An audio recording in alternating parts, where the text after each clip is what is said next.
السلام عليكم ورحمة الله وبركاته. إن الحمد لله والصلاة والسلام على رسول الله وعلى آله وأصحابه أجمعين.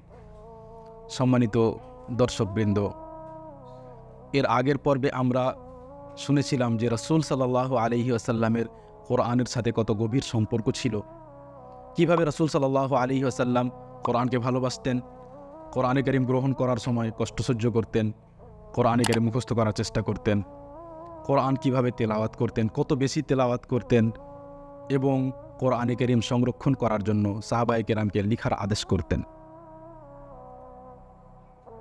রাসূল সাল্লাল্লাহু আলাইহি ওয়াসাল্লাম যেহেতু কোরআনে কারীমকে ভালোবাসতেন এবং চাইতেন যে এই কোরআনে কারীম সংরক্ষিত হয়ে যাক, তাই রাসূল সাল্লাল্লাহু আলাইহি ওয়াসাল্লাম সাহাবায়ে কেরামকে এবং তারপর এই পুরো উম্মতকে কোরআনে কারীম শিখার প্রতি উৎসাহিত করেছেন। ইমাম মুসলিম রাহিমাহুল্লাহ উকবা ইবনে আমির রাদিয়াল্লাহু আনহু হতে বর্ণনা করেন, তিনি বলেন যে কোনো একদিন আমরা সুফফায় বসেছিলাম, রাসূল সাল্লাল্লাহু আলাইহি ওয়াসাল্লাম আমাদের কাছে আসলেন, এসে বলতে লাগলেন, আইয়ুকুম ইউহিব্বু আন ইয়াগদুয়া কুল্লা ইয়াউম ইলা বুতহান আও ইলা আল-আকিক ফায়াতি মিনহু বিনাকাতাইনি কাউমাওয়াইন ফি গায়রি ইসম ওয়ালা কাতিআতি রাহিম।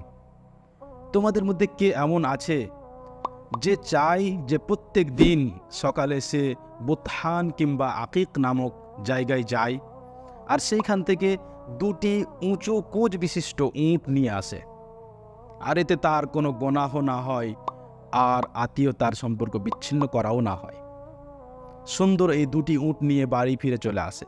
তোমাদের মধ্যে কে এমন আছে যে এরকম চাই, প্রত্যেক দিন সে দুটি সুন্দর উট পেয়ে যাবে? সাহাবায়ে কেরাম বললেন, নুহিব্বু যালিক, হে আল্লাহর রাসূল সাল্লাল্লাহু আলাইহি ওয়াসাল্লাম, আমরা সবাই এরকম চাই, সবাই পছন্দ করি। রাসূল সাল্লাল্লাহু আলাইহি ওয়াসাল্লাম বললেন, আফালা ইয়াগদু আহাদুকুম ইলাল মসজিদ ফায়ালাম আও ইয়াকরা আয়াতাইন মিন কিতাবিল্লাহ খায়রুল লাহু মিন নাকাতাইন ওয়া সালাসুন খায়রুল লাহু মিন সালাস ওয়া আরবাউন খায়রুল লাহু মিন আরবা ওয়া মিন আ'দাদিহিন্না মিনাল ইবিল। রাসূল সাল্লাল্লাহু আলাইহি ওয়াসাল্লাম আসলে তাদেরকে কোরআনের প্রতি আগ্রহী করার জন্য এ কথা বলেছিলেন যে তোমাদের মধ্যে কেউ তাহলে এরকম কেন করে না যে সে মসজিদ যায় আর মসজিদে গিয়ে কোরআনে কারীমের দুটি আয়াত শিখে, কোরআনের দুটি আয়াত পড়ে। এই দুই আয়াত তার জন্য সেই দুই সুন্দর উট থেকে বেশি উত্তম ভালো হবে। তারপরে তিনটি পড়লে তিনটি উট থেকে ভালো, চারটি আয়াত পড়লে আর চারটি আয়াতের শিক্ষা অর্জন করলে চারটি উট থেকে তার জন্য উত্তম হবে। এইভাবে যত আয়াত পড়তে থাকবে ততই উট থেকে তার জন্য এই আয়াতগুলি উত্তম ও ভালো হবে।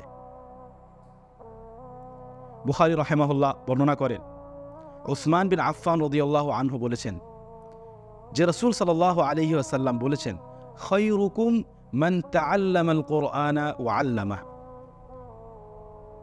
যে তোমাদের মধ্যে সব থেকে উত্তম হলো সে যে কোরআনের শিক্ষা অর্জন করে এবং মানুষকে কোরআন শিখায়। রাসূল সাল্লাল্লাহু আলাইহি ওয়াসাল্লাম চাইতেন যে সাহাবায়ে কেরাম যেন নিজেও কোরআনের শিক্ষা অর্জন করেন এবং অপরকেও শিখান এবং এই সিলসিলা যেন উম্মতের মধ্যে চলতে থাকে। ভাবুন যে আপনি যদি কোরআনকে ভালোবাসেন তাহলে আপনি কোরআনে কারীম শিখার চেষ্টা করেছেন না করেননি, এবং কোরআনে কারীম শিখার পরে কোরআনে কারীম মানুষকে শেখানোর চেষ্টা করেছেন না করেননি। যদি আমরা কোনো জায়গায় কোনো এক মসজিদে প্রবেশ করি আর সেখানে দেখি যে সুন্দর তেলাওয়াত শুনতে পাওয়া যাচ্ছে সালাতে, তাহলে আশা করা যায় যে সেই জায়গার মানুষ কোরআনে কারীমকে ভালোবাসে। কিন্তু যদি এমন দেখা যায় যে সালাত আদায় করলেন কিন্তু ঠিকভাবে কোরআন তেলাওয়াত করার মতো কেউ সেইখানে নেই, তাহলে অবশ্যই সেই জায়গার মানুষ কোরআনে কারীমকে ভালোবাসে না, কোরআনের প্রতি তাদের গুরুত্ব নেই। নবী সাল্লাল্লাহু আলাইহি ওয়াসাল্লাম যাদের ব্যাপারে বললেন যে কোরআনে কারীমের শিক্ষা দেয় তারা সবচেয়ে উত্তম, যদি সত্যি আমার মধ্যে কোরআনের ভালোবাসা থাকে তাহলে আমি যখন জানবো যে এই মানুষটি কোরআনের শিক্ষা দেয় তাহলে আমি তাকে সম্মান করব এবং তাকেও ভালোবাসবো। তাকে ভালোবাসলে যেন আমি কোরআনে কারীমকেই ভালোবাসলাম, কারণ আমি তাকে ভালোবাসলাম কোরআনে কারীমের জন্য। রাসূল সাল্লাল্লাহু আলাইহি ওয়াসাল্লাম কোরআন শিক্ষা করার পর এবং শিখিয়ে দেওয়ার পর কোরআনে কারীম বেশি বেশি তেলাওয়াত করার জন্য মানুষকে উদ্বুদ্ধ করতেন। এবং সাহাবায়ে কেরামকে উৎসাহিত করতেন। তিরমিজি রাহিমাহুল্লাহ বর্ণনা করেছেন, আব্দুল্লাহ বিন মাসউদ রাদিয়াল্লাহু আনহু বলেন যে রাসূল সাল্লাল্লাহু আলাইহি ওয়াসাল্লাম বলেছেন, মান ক্বারাআ হারফাম মিন কিতাবিল্লাহ ফালাহু বিহি হাসানাহ ওয়াল হাসানাতু বিআশরি আমসালিহা লা আকুল আলিফ লাম মিম হারফ ওয়ালাকিন আলিফুন হারফ ওয়া লামুন হারফ ওয়া মিমুন হারফ। যে ব্যক্তি কোরআনে কারীমের একটি আয়াত তেলাওয়াত করে সে একটি নেকি পায়, আর আল্লাহ সুবহানাহু ওয়া তাআলা এক নেকিকে 10 নেকিতে পরিণত করেন। আমি একথা বলি না যে আলিফ লাম মিম এই পুরোটি একটি অক্ষর, বরং এখানে 3টি অক্ষর আছে, আলিফ লাম ও মিম। আপনি ভাবুন যে যদি আপনি শুধু এক পৃষ্ঠা তেলাওয়াত করেন তাহলে কতগুলো অক্ষর আসবে, এবং প্রত্যেক অক্ষরে যদি আল্লাহ তাআলা 10 নেকি করে দান করেন তাহলে নেকির পরিমাণ কি হবে। এবং আল্লাহ সুবহানাহু ওয়া তাআলা এত দানশীল যে নেকির পরিমাণ বাড়াতেই থাকেন, 10কে 70, 70কে 700 এবং অগণন নেকিতে পরিণত করতে পারেন।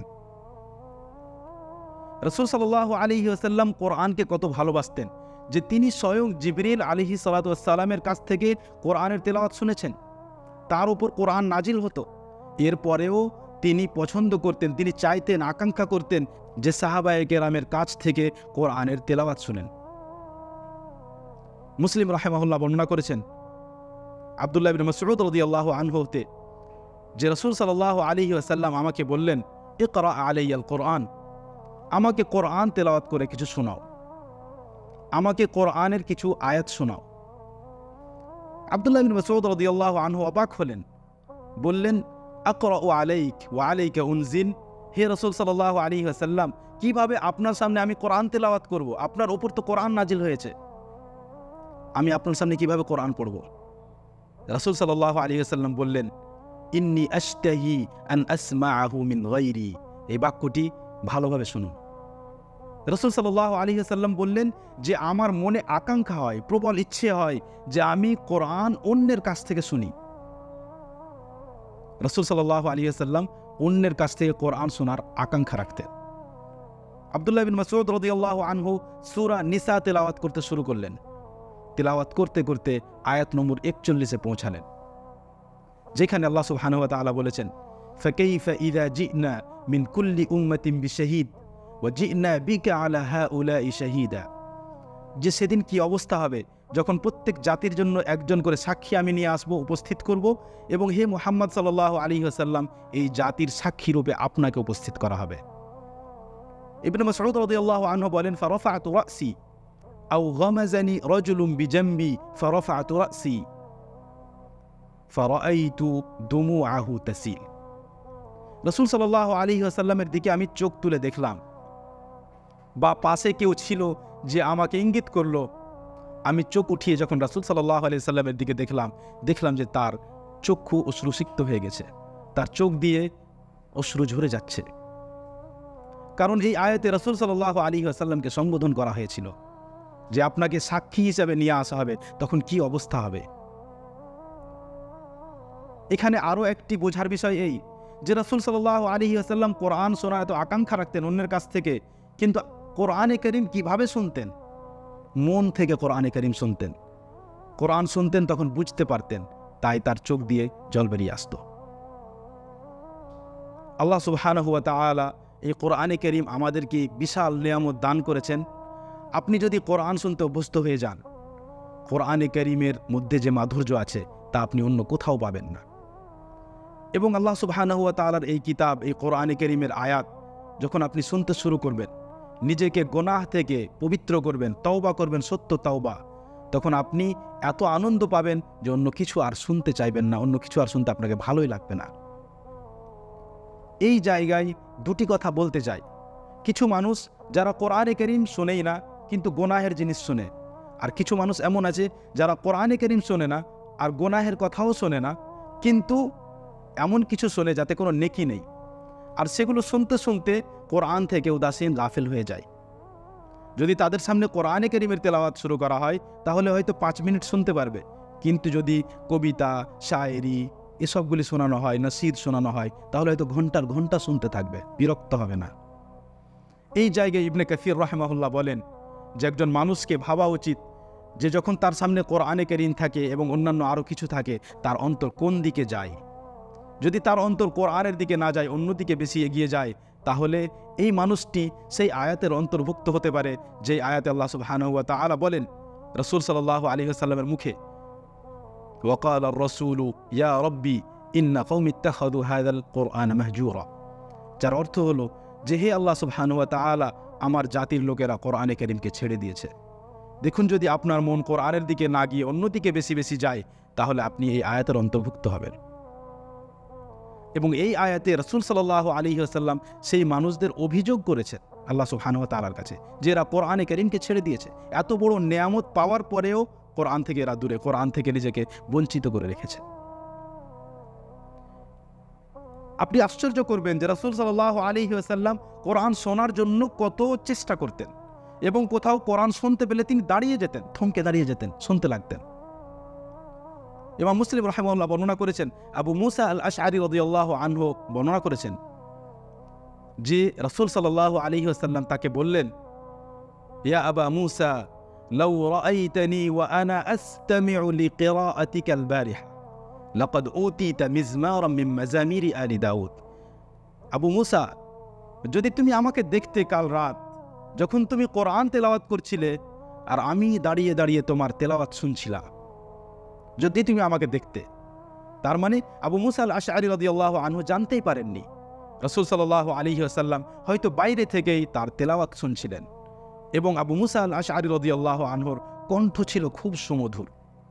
তাকে নবী সাল্লাল্লাহু আলাইহি ওয়াসাল্লাম বললেন যে তোমাকে দাউদ আলাইহিস সালাতু ওয়াস সালামের এক সুন্দর সুমধুর কণ্ঠ দান করা হয়েছে। যদি আমরা চাই যে কোথাও যেতে যেতে বাড়ির কোনো পাশে দাঁড়িয়ে কোরআনের তেলাওয়াত শুনব, তো কেমন করে হবে এরকম? এই পরিবেশ কখন হবে?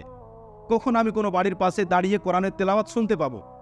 যখন আপনার সেই বাড়িতে কোরআন তেলাওয়াতকারী কেউ থাকবে, কোনো হাফিজ থাকবে, কিংবা আপনি কোরআন তেলাওয়াত শুনতে থাকেন রেকর্ডারের মাধ্যমে কিংবা আরও অন্য কোনো মাধ্যমে, তাহলেই তো কেউ আপনার বাড়ির পাশ দিয়ে যাবে আর আপনার বাড়ির পাশে দাঁড়িয়ে আপনার সেই কোরআনের তেলাওয়াত শুনতে পাবে, এবং তার শোনার কারণে আপনিও নেকির অধিকারী হবেন ইনশাআল্লাহ। তাহলে কেন আমাদের পরিবেশ এমন হবে না যে আমরা নিজের বাড়িতে ব্যবস্থা করব যাতে আমাদের কোরআনের তেলাওয়াত বাড়ির বাইরে যায়? সে আপনার ছেলে নিজে পড়ুক কিংবা আপনি কোরআনের তেলাওয়াত শোনার অন্য কোনো ব্যবস্থা করেন। রাসূল সাল্লাল্লাহু আলাইহি ওয়াসাল্লাম কোরআনে কারীমকে এত শুনতেন এবং এত ভালোবাসার সাথে শুনতেন। রাসূল সাল্লাল্লাহু আলাইহি ওয়াসাল্লামের বিষয়ে যখন শুনবেন যে তার সম্পর্ক কত গভীর ছিল কোরআনের সাথে, কিভাবে তিনি এক একটি আয়াতের ওপর তার অর্থের ওপর লক্ষ্য করতেন, ভাবতে থাকতেন, চিন্তা করতে থাকতেন, এবং একটি আয়াতকে পুনরায় পড়তে থাকতেন, আপনি আশ্চর্য করবেন, বিস্মিত হয়ে যাবেন। রাসূল সাল্লাল্লাহু আলাইহি ওয়াসাল্লাম সম্পর্কে আবু যার রাদিয়াল্লাহু আনহু বলেন, এই হাদিস নাসাঈ রাহিমাহুল্লাহ বর্ণনা করেছেন, قام النبي صلى الله عليه وسلم بآية حتى أصبح। রাসূল সাল্লাল্লাহু আলাইহি ওয়াসাল্লাম এক রাত একটি আয়াত পড়তে থাকলেন, বারবার পড়তে থাকলেন, সকাল হয়ে গেল। সেই আয়াতটি সূরা নিসার শেষের দিকের একটি আয়াত, ইন তুআযিবহুম ফাইন্নাহুম ইবাদুক ওয়া ইন তাগফির লাহুম ফাইন্নাকা আনতাল আজিজুল হাকীম। আপনি কি জানতে চাইবেন না যে এই আয়াতের মধ্যে এমন কি আছে যে রাসূল সাল্লাল্লাহু আলাইহি ওয়াসাল্লাম এই আয়াতকে বারবার পড়তে থাকলেন? অবশ্যই এই আয়াতের তাফসীর আমাদের দেখা উচিত। রাসূল সাল্লাল্লাহু আলাইহি ওয়াসাল্লাম এমন নয় যে শুধু কোরআনকে ভালোবেসেছেন, শুনেছেন, শুনিয়েছেন, শিখেছেন এবং বুঝে নিয়েছেন, তারপর বসে থেকেছেন, আর কিছু করেননি। কোরআনে কারীম আমাদেরকে শিখায় যে কিভাবে জীবন যাপন করতে হবে। যদি মানুষের মতো জীবন যাপন করতে চান এবং জান্নাতের পথে চলতে চান, তাহলে কোরআন অনুযায়ী জীবন যাপন করতে হবে। যেমন স্বভাব, চরিত্র, আচরণ সবকিছু কোরআন অনুযায়ী হবে। রাসূল সাল্লাল্লাহু আলাইহি ওয়াসাল্লাম কোরআনে কারীমকে সম্পূর্ণরূপে বাস্তবায়ন করেছেন। যদি কোনো মানুষ জানতে চায় যে রাসূল সাল্লাল্লাহু আলাইহি ওয়াসাল্লামের চরিত্র কেমন ছিল, তাহলে সে কোরআনে কারীম পড়তে পারে। ইমাম আহমদ রাহিমাহুল্লাহ বর্ণনা করেছেন যে আয়েশা রাদিয়াল্লাহু আনহাকে জিজ্ঞেস করা হলো রাসূল সাল্লাল্লাহু আলাইহি ওয়াসাল্লামের চরিত্র কেমন ছিল। তিনি অত্যন্ত ছোট্ট উত্তর দিলেন, বললেন, কানা খুলুকুল কুরআন। তার চরিত্র, তার আচরণ ছিল কোরআনে কারীম। রাসূল সাল্লাল্লাহু আলাইহি ওয়াসাল্লাম কোরআনের স্বভাব গ্রহণ করেছিলেন, কোরআনের চরিত্রে চরিত্রবান হয়ে গিয়েছিলেন। কোরআনে কারীমের যত শিক্ষা আছে সব রাসূল সাল্লাল্লাহু আলাইহি ওয়াসাল্লাম বাস্তবায়ন করেছেন। যদি আমরা সত্যি রাসূল সাল্লাল্লাহু আলাইহি ওয়াসাল্লামের আদর্শ গ্রহণ করতে চাই, তাহলে আমরা আজ থেকে আমাদের কোরআনের সাথে কী সম্পর্ক এই ব্যাপারে বিবেচনা করব এবং নিজেকে পরিবর্তন করার আর নিজের সংশোধন করার চেষ্টা করব। আল্লাহ সুবহানাহু ওয়া তাআলা যেন আমাদের সকলকে কোরআনকে যথাযথ ভালোবাসার এবং তার চরিত্রে চরিত্রবান হওয়ার, সেই অনুযায়ী জীবনযাপন করার, কোরআনে কারীম বেশি বেশি তেলাওয়াত করার, শোনার, শেখার এবং শেখানোর তৌফিক দান করেন। ওয়া সাল্লাল্লাহু ওয়া সাল্লাম ওয়া বারাকা আলা নবিয়িনা মুহাম্মদ ওয়া আলা আলিহি ওয়া আসহাবিহি আজমাইন। আসসালামু আলাইকুম ওয়া রাহমাতুল্লাহি ওয়া বারাকাতুহু।